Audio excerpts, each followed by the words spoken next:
one more time. Lord, that's all I can hold on to. I gotta say this is taking me by surprise. That nothing surprises you before a heartache can't even touch my life. It has to go through your hands, and even though I keep asking why, I keep asking why. No matter what, I'm gonna love you. No matter what, I'm gonna need you. I know that you can find a way to keep me from the pain, but if not, I'll trust you. No matter what, no matter what. I'm stuck in this nothingness by myself. I'm just sitting in silence. There's no way I can make it without your help. I won't even try it. I know you have your reasons for everything, so I will keep believing. Whatever I might be feeling, God, you are my hope, and you are my strength. No matter what, I'm gonna love you. No matter what, I'm gonna need you. I know that you can find a way to keep me from the pain, but if not, I'll trust you. No matter what, no matter what.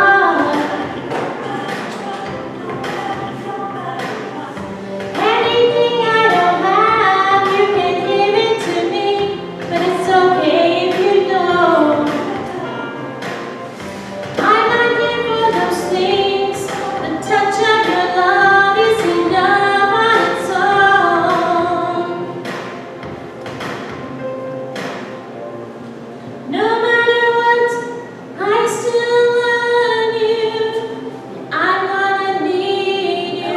No matter what, I'm gonna love you. No matter what, I'm gonna need you. I know that you can find a way to keep me from the pain, but if not, I'll trust you. I know that you can find a way to keep me from the pain, but if not, I'll trust you. No matter what, no matter what, no matter what, no matter what.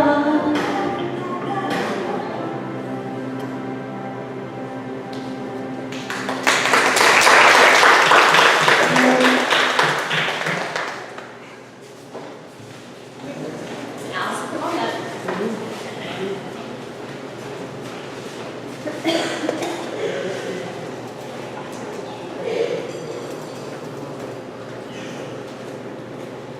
This is one of my other daughters.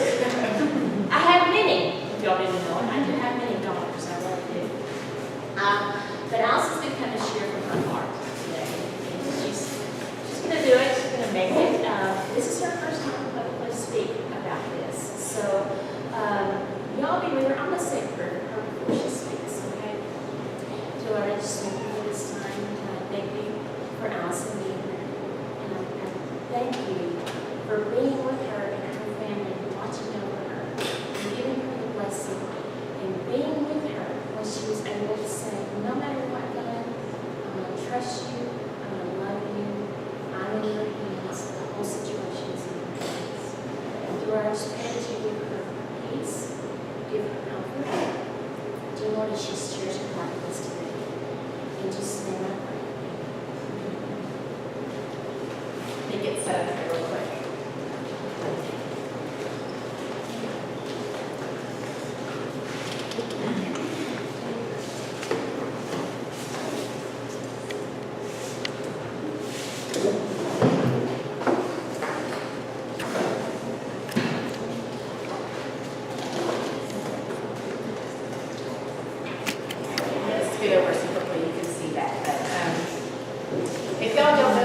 I was 13 years old when Freddie and Marsha came to our church, and Freddie was our youth minister, and so the kids were a little bitty at the time. They came up to me ago, and I was like, whoa. Used to come up to my elbow. Why are you 6 feet now? So I'm honored to be here today. This is the first time that I've talked about this, and so y'all go with me if tears come. I practiced in the car with my husband, and we both started crying. I was like, I can't do this. I have to get through it. So just bear with me if I get a little distracted. But the morning of Saturday, March the 22nd, 2014, started out like most mornings in our house. Genevieve is her name, we call her Jenna.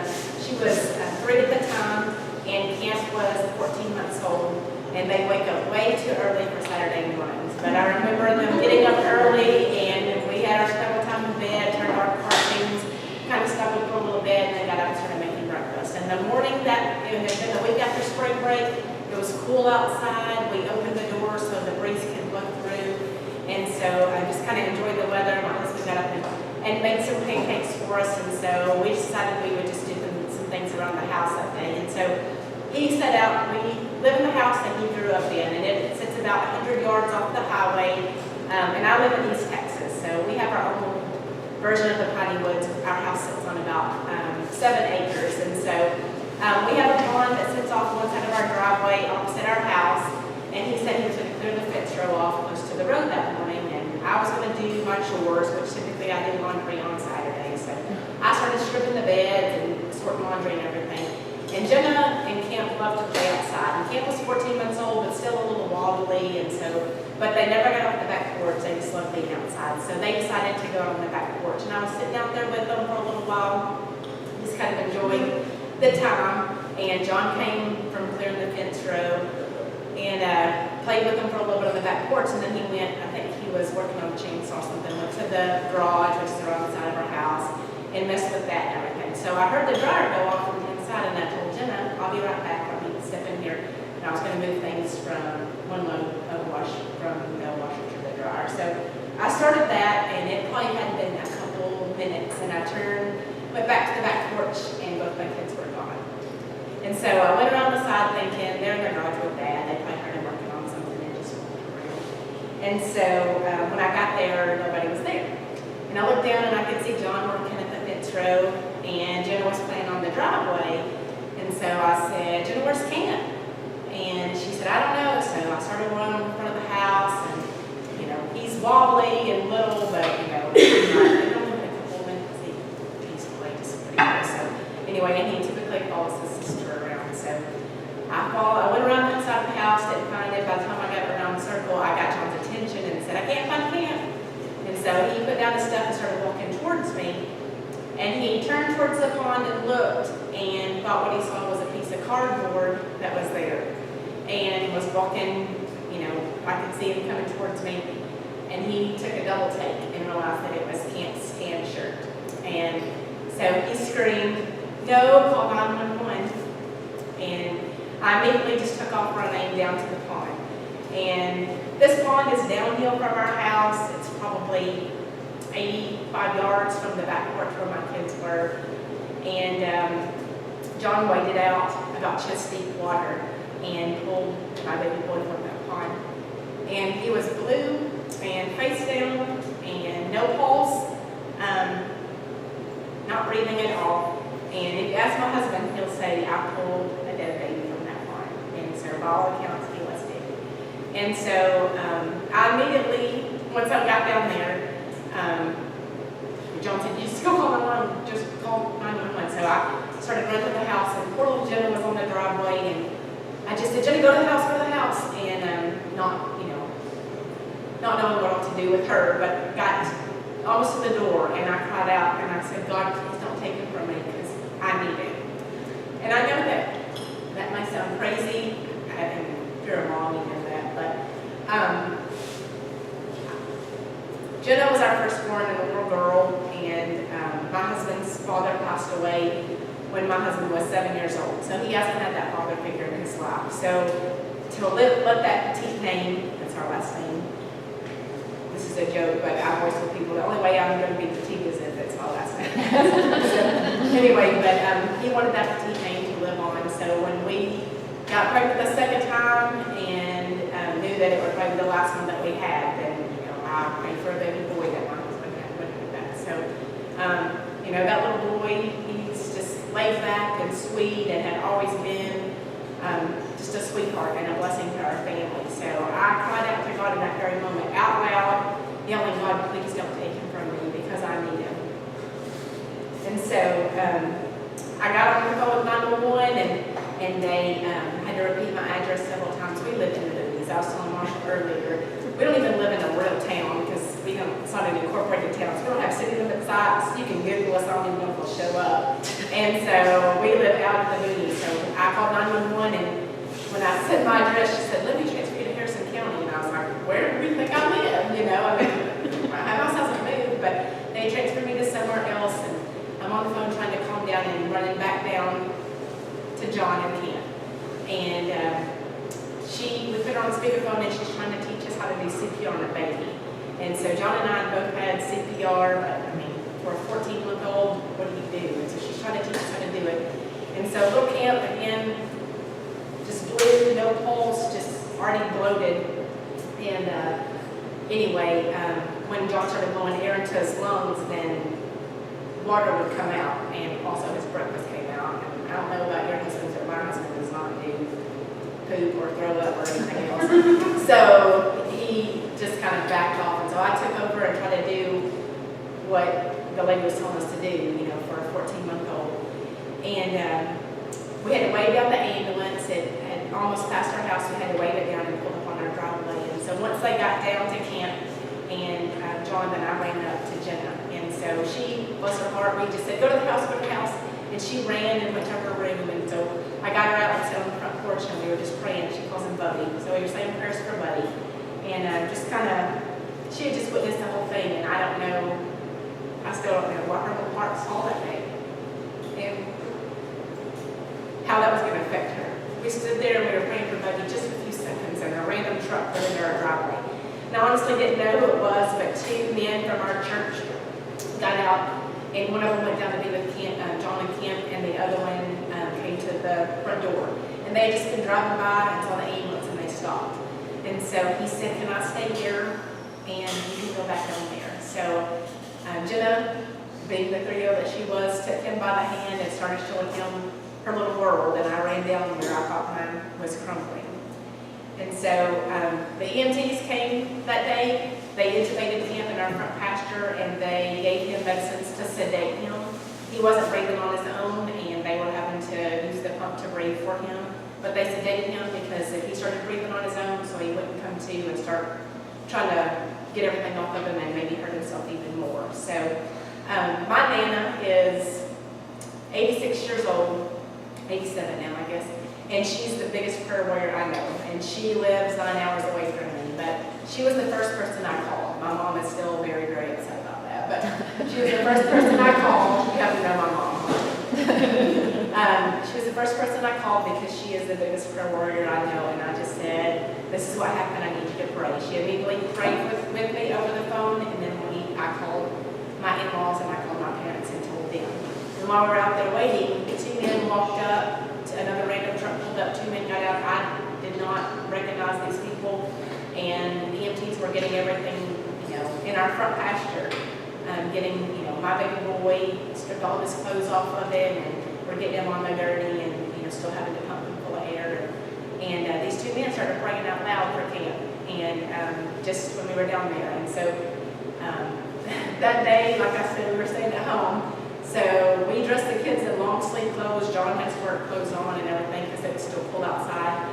I was in yoga pants and a tank top that had holes in it. I had my hair pulled back. I had no makeup on. I honestly don't think I brushed my teeth that day. And I borrowed camouflage clogs that were rubber from my husband just to go outside. So I took them outside. I was looking really pretty.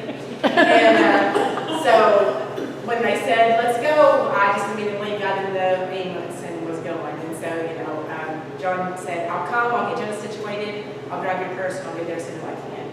And so the ambulance just pulled out, and we are about 30 minutes from the hospital, and it was the longest 30 minutes of my life. And I kept looking out the doors every once in a while. I remember we stopped to pick up 2 guys in the ambulance, one driver and then one in the back.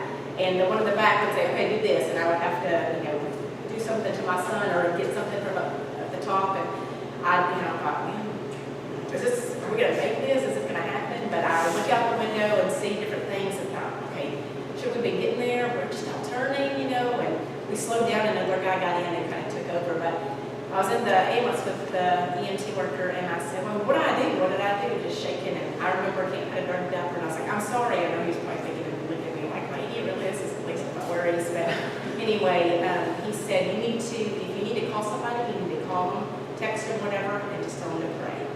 And so I thought, okay, I don't know this man. And so, but he had heard the gentleman playing at my house and everything. And so I called. I don't honestly remember who I called. It was one of them that I texted that day or called. But I don't know who I called and text, but I remember talking to our pastor's wife and a few other friends. And then after that, I don't remember. But right in that ambulance, like I said, I had never been in an ambulance before. That was the longest ride of my life. So anyway, the third ambulance, the EMT got in with us and finished the ride with us to the hospital. But John stayed back to take care of some things. And so he had to change clothes. Like I said, he waited chest deep out into the pine to get to camp, and then we had Jenna. And so the two gentlemen that had gotten there first were brothers from our church. They're both deacons in our church, and they just saw the ambulance and they stopped and didn't know what they were going to find that day. And so we are a small church, probably a little bit smaller than this church, so it's a very small community, so everybody knows everybody and everybody's business. So I'm glad that they made the ambulance in our driveway their business that day, because they were checking their gas wells, and it's not something they typically do on a Saturday morning, but they happened to be out doing that. And that wasn't by accident that they were out doing it that day, we know that now. And because they were there and allowed me to be there with my husband and just a support system, they also started spreading the word for us that day. They also had a car seat in their truck, in their work truck, from one of their grandkids that they had happened to take somewhere the day before. So they were able to take Jenna down to my brother and sister-in-law's house and live right down the road. So they took over for John and let them do that. The other two gentlemen that pulled up in the truck, I didn't recognize, but in the chaos I wouldn't have. But it was John's cousin and a friend of his, and they don't live next to us, but they own the land next to us, and they just happen to be there working that morning. And they said prayers out loud to my baby boy as they were loading in that ambulance that day. And his wife was at a Bible study that morning at church, and he called her and said, "You start praying right now." And so they started praying.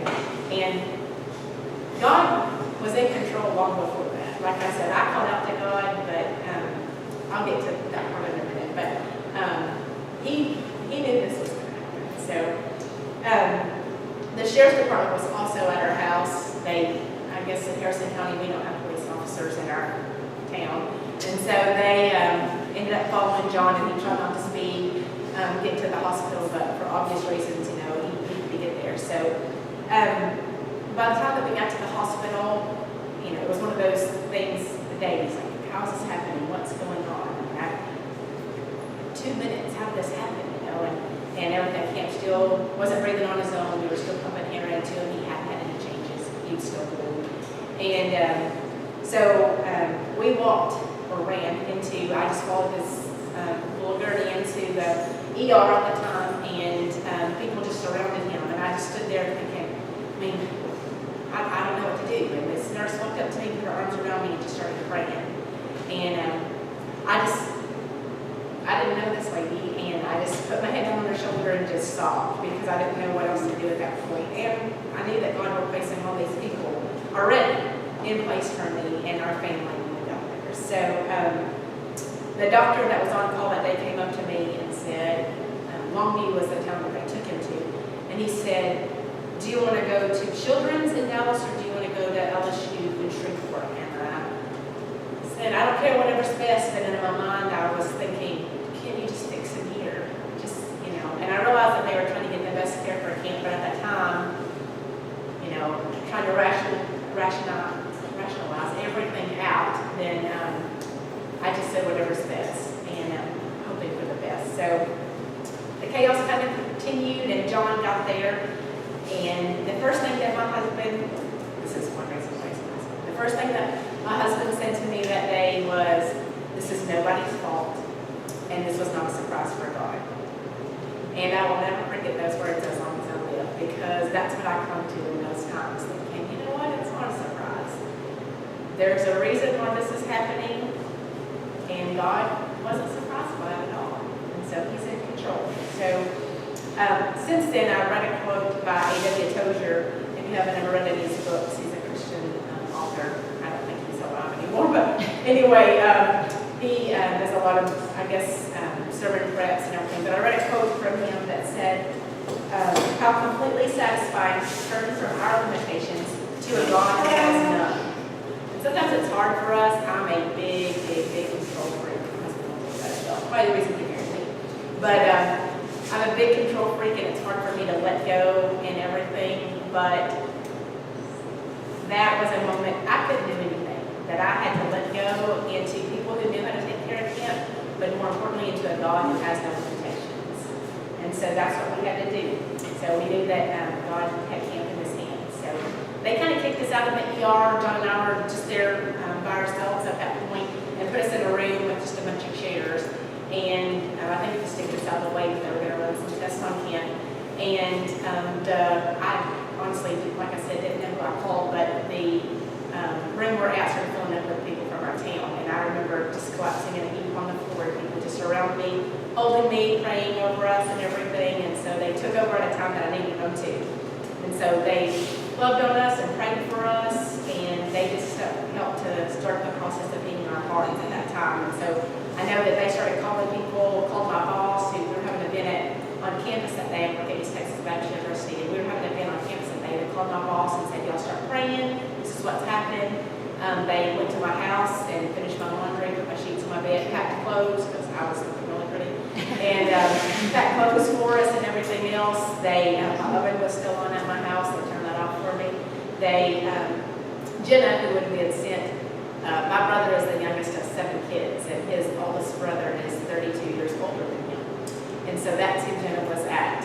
So they're almost like grandparents, but that's who Jenna was at their house. And so a couple of them went and got Jenna, and they had kids her same age, just so she could be around and hopefully not think about what happened that day, and just kind of start her little heart healing. And they were there for her at a time that she really needed it the most. And that was probably, to me, the biggest ministry right there, besides them praying for us, was them holding my little girl at a time that I needed to hold on to her, but that certainly filled her little heart and get her priorities, I guess, back to where they should be. She could worry about playing with her friends and not about her baby brother. But our pastor came to the hospital that day, and I called his wife, and he came to the hospital that day, and he had been in another church in town, and he was practicing. It was close to Easter, and he was practicing for the Passion Play. He was playing Jesus, and he got the call from his wife, and he said, "There's been an accident. A baby boy in our church has drowned, and you just start praying."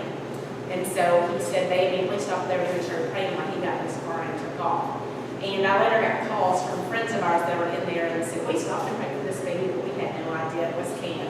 And those people had been in our church months earlier when Cam was dedicated and watched that, and had no idea that when they just stopped to say prayers for a baby boy, that it happened to be ours and they watched. So we finally got to go back in to see camp, and there was still no change. The weather was cool that day, and the water was really cold that he was in, and they told us that was great because it kind of preserved his little brain and kind of like slowed down his body processes a little bit, but it also made his temperature drop, and so they were trying to get his temperature to come back up, but in a steady pace. If it raised too much, then it could cause some brain damage in that. But they had done brain scans just to kind of get a baseline that they could go on from then on. So we got in there, and I watched as these doctors and nurses had his little body strapped down, and all of his little veins were constricted, and they were trying to get an IV, and there was one on every appendage that he had trying to get veins, and they couldn't do it because of his body temperature and everything. It's just kind of tightened up and everything. They ended up putting an IV in for his bone. But I sat at his head, and I said, "Jesus loves me," and just talked to him and told him how much we loved him and everything. But a nurse approached me and asked me about Camp's name. And running in, I just said Camp Petit, and went in behind him and everything. When we got to the hospital, I think we had said that when the EMTs were there, and they called ahead. But his name is Charles Camp Petit, and Charles was my husband's father and grandfather, and then his oldest brother were my daughter who happened to be staying at that time is also Charles. And so the lady said, Charles Petit used to be my neighbor. He was my neighbor. So that's my brother-in-law. That's who my daughter's with right now. That's who our camp was named after. And she just broke down in tears, and because she said, we're 40 miles from here. She said, it's been years since I've been there, but they are the sweetest people, and this is, putting it all together, and I'm like, I don't know this lady, and but again, she wasn't there by accident. God had put her there for us and for her. And so I had moved around after they got the IV and Camp Snow to another location on the side of this bed, and still talking to them and everything. And we were in a big ER room. They had to pull a curtain because they brought in another patient. So I kind of shifted around so that the workers could get together a little bit easier. But my brother-in-law, Steve, that was across the road from us, had come that day, and I kind of moved him to be close to camp. And he was on the side of our Roman cancel hand, and he was on the side, his head turned towards Steve, and he was on that side. And Steve started talking to him and everything, and Kim opened his eyes and turned his head. And I didn't, looking, and I look at the nurses, and they're both crying. And I'm, still searching, like, okay, what's going on? And one of the nurses said, Mom, it's okay, it's okay, it's a good sign, it's a good sign. And like Marsha talked about, that was my no matter what moment, because I had cried out to God, and the minute that I ran in that house, please don't take him from me. I need him. But in that moment, I knew that he was alive, and I didn't care about anything else. He may not ever get to play ball like his sister does, or he may not ever walk, or he may not ever do anything else. He was alive, and he was mine. And God was going to let me keep him for a little bit longer. So that was my no matter what moment right there, because I knew that no matter what else happened, anything else that I may have to face, I could do it, because I knew that God had brought us this far.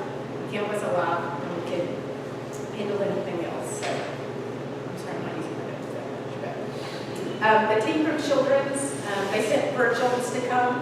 The weather was bad that day, kind of overcast and raining, and so they couldn't land. They were going to send the plane on a helicopter. They couldn't land the plane at the airport because of visibility, and they couldn't land the helicopter at the airport, at the hospital, because it was inside the town and just too much. So they decided to land the larger helicopter at the airport. And that's fine, but it's a 35-minute drive from the airport to the hospital we're at. So the team finally arrived from Children's. We sat and waited and waited and waited. And it was late, or I guess early afternoon. This accident happened about 9 in the morning. It was probably around 1-ish by the time that Children's actually got there. And they crowded around him, and it took about an hour to get him all stabilized. And Kim had been, they didn't put anything on him when he got there other than blankets, and they put an IV in case he needed to get something to it. They took him for the test for his brain scans and everything else. But when Children's got there, they put a neck brace on him and stabilized him, and of course strapped him down because we would be in the helicopter and everything. And got him all, I guess, set up, transferred him from the machines that he was on at Children's to the machines that he would have, at the hospital Longview to what he was going to have to be on for the helicopter ride. So before we were getting ready to go, and they said, okay, let's roll, and my pastor was still there, and he stopped and he said, we're going to pray before you walk out of this room. We're going to pray. And so I just witnessed as this room of doctors and nurses, people I didn't know and who didn't know me, and I didn't know their faith, and they didn't know mine, but they all stopped as we offered prayers of thanksgiving for what God had already done for camp, and offered prayers of praise, thanking Him for what He had done, and then prayers for the future, for what would happen in protection over camp. So this room just stopped, and I was kind of in awe of that. But in the midst of all that chaos, to be still and know that He is God at that point. And so that's what happened. And so again, I got to travel with camp. Never been in a helicopter ride either. I don't really remember much from the ride, and I tried to get my bearings whenever I was up in the air. But we're 3 hours from Dallas if we drive it, and so I was in the hospital, getting into the ambulance to get to the airport at the same time as I was getting in the car to go to Dallas. And so I couldn't reach camp when I was strapped in. If I could reach up a little bit, I could almost touch his little hands, but I couldn't reach anything else on him just the way I was positioned in the helicopter. And the helicopter pilot gave me a headset and he said the first 5 minutes and the last 5 minutes, you won't hear anything, so we'll cut it off when we're starting to take off and land. I didn't hear anything the whole time. I think that they did that on purpose. There were several times, in the ambulance that, in the helicopter, that Camp's fever would spike up really high, and the transport team would have to start working on him, and it's probably best that I didn't know what was going on. But this was a bigger helicopter. They brought it because they couldn't land at Children's, and they were going to have to land, at Longview, and they were going to have to land at the airport. So they brought the bigger helicopter, which meant we couldn't land on Children's pad, and we had to land on top of Parkland Hospital. So we were almost there, and we were getting ready to touch down. We were just dropping right above Parkland. And Camp reached his hand up and grabbed at his oxygen mask on his face. And I, jumped up to, as much as I could, I was strapped in, but jumped up and tried to grab him. And the team member, got his little hand and put it down beside him, and just looked at me and smiled and shook her head. And so I had my cell phone off, of course, and as soon as they got me off first and moved me out of the way, and I remember calling John, and I got his voicemail, and I said, he lifted his hand up, he was trying to take off his oxygen mask. That was a big, huge thing for me, right? He was reaching up to do that. And so anyway, but he was still really sedated for everything, for the travel. And so they wound us through the halls of Parkland, and when you land on top of Parkland and you go in, you enter from that pad, you go into the psych ward. And so you wind through the psych ward of Parkland, and then somehow you get to Children's and you wind through those. And we were in the ICU on the 12th floor of Children's. And so I remember when I walked into the room, there was already a team there waiting. Children's is amazing if you've never been. It's an amazing place. But this team was ready for Camp. They knew exactly what. And they just came and surrounded him. And the nurse came over and hugged me and immediately prayed. Started praying for me. And again, I don't know these people. I'm walking in, and they know what happened to my son, but they don't know anything about me. And she immediately, just hugged me and started praying and said, there's people waiting. My parents lived just north of Dallas, as my in-laws do. She said, there's people already here waiting. Do you want me to go get somebody? And Freddie and Marcia know my parents well. My mom does not handle things like this or anything well at all. And so I said, I think she said, would you like me to go get somebody for you, maybe your mom? And I said, I think I'll wait. Just a minute by myself. And so I sat down and kind of gathered my thoughts again. And so she sat beside me, just kind of a calming spirit while things were going around, and everybody was getting Camp unhooked from the helicopter, everything, to what he was going to have on in Children's.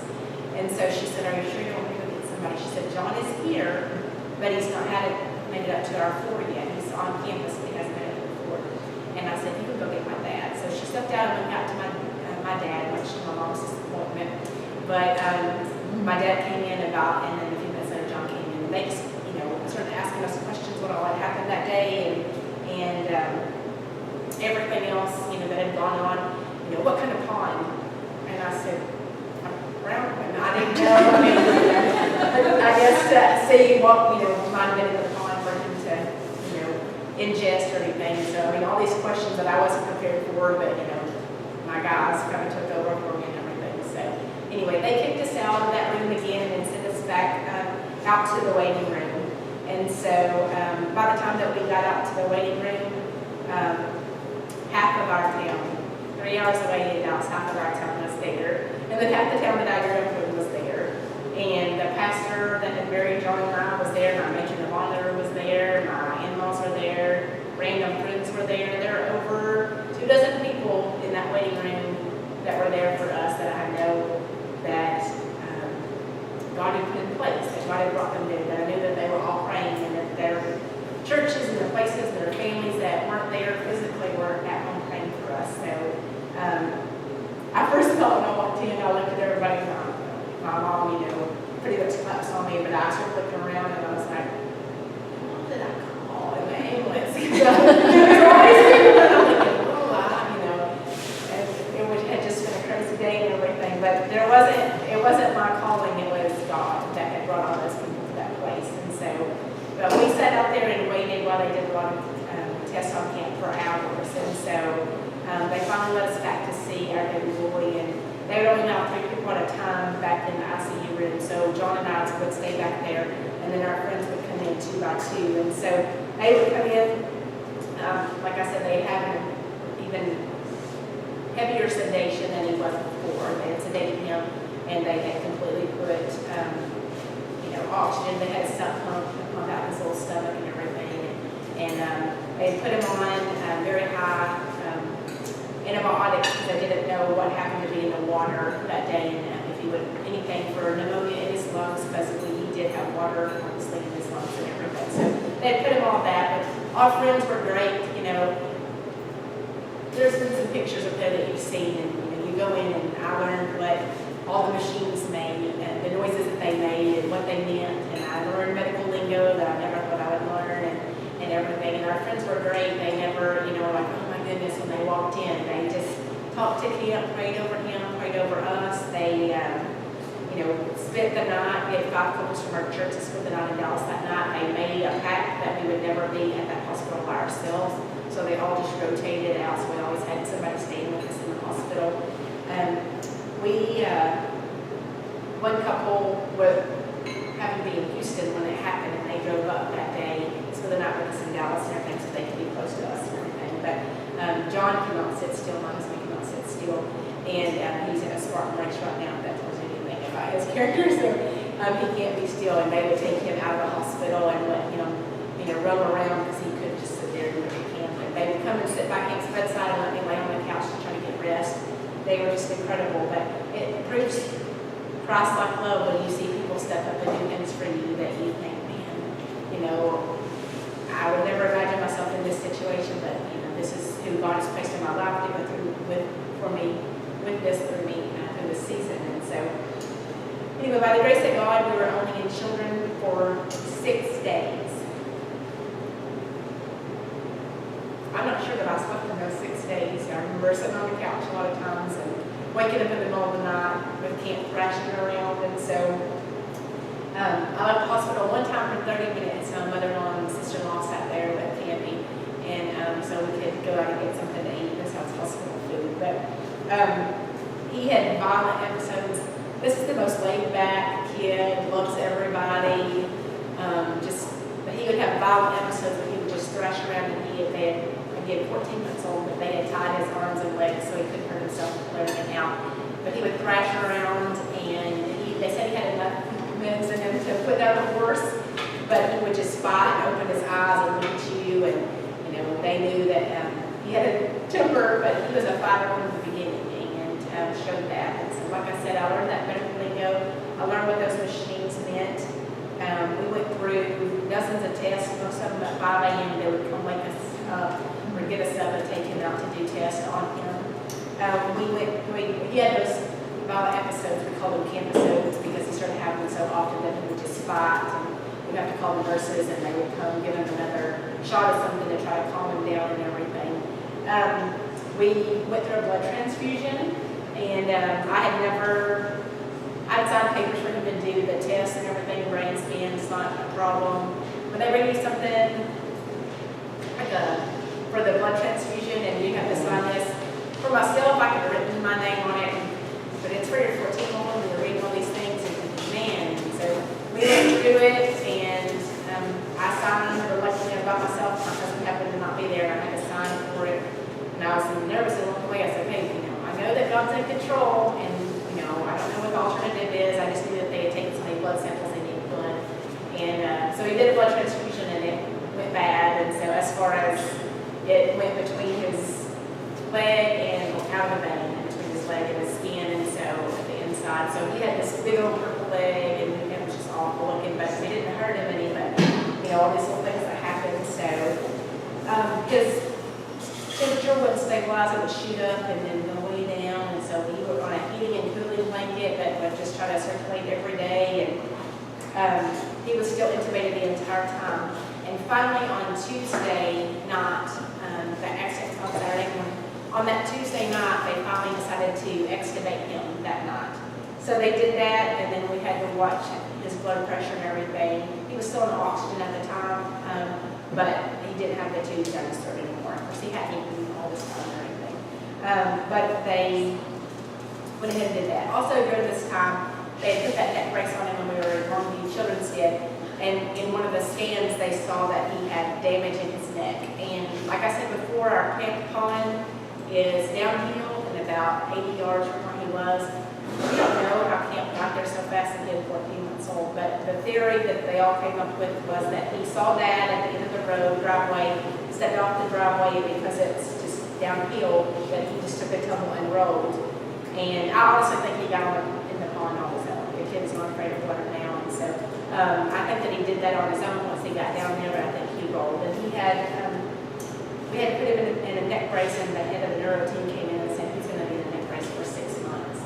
And I remember, I think it's 6 months, oh my goodness, like a 14-month-old for 6 months, he's going to be in that. And I cried, and John said, "Allison, you know, it's for the best," or anything.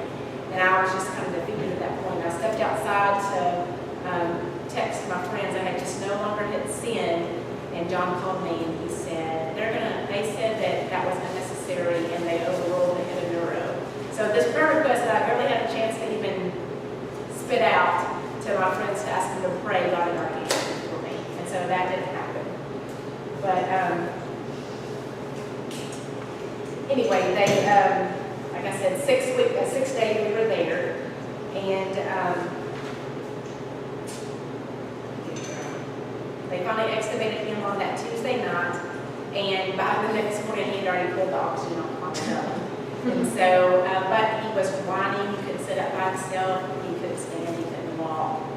We had the therapist come in, occupational health, physical therapy, everybody came in. He couldn't eat, like he forgot how to chew, so he could handle like pudding and ice cream, but he couldn't do anything else.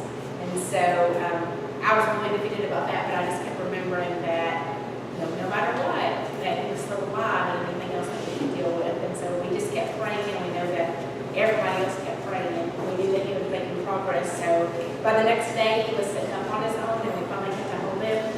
And I remember they brought ice cream in, and I was doing something, and there happened to be 4 of us back in the hospital room at that time. And he was sitting up in his bed, and he said, "Mama!" And we all like, "Ah!" just screamed. And then he just like looked at all of us, and he just wanted to talk again because we just screamed at him. But we were so excited that he said something, and he would start to take little steps between us. We would back up, and let him start walking little feet between us.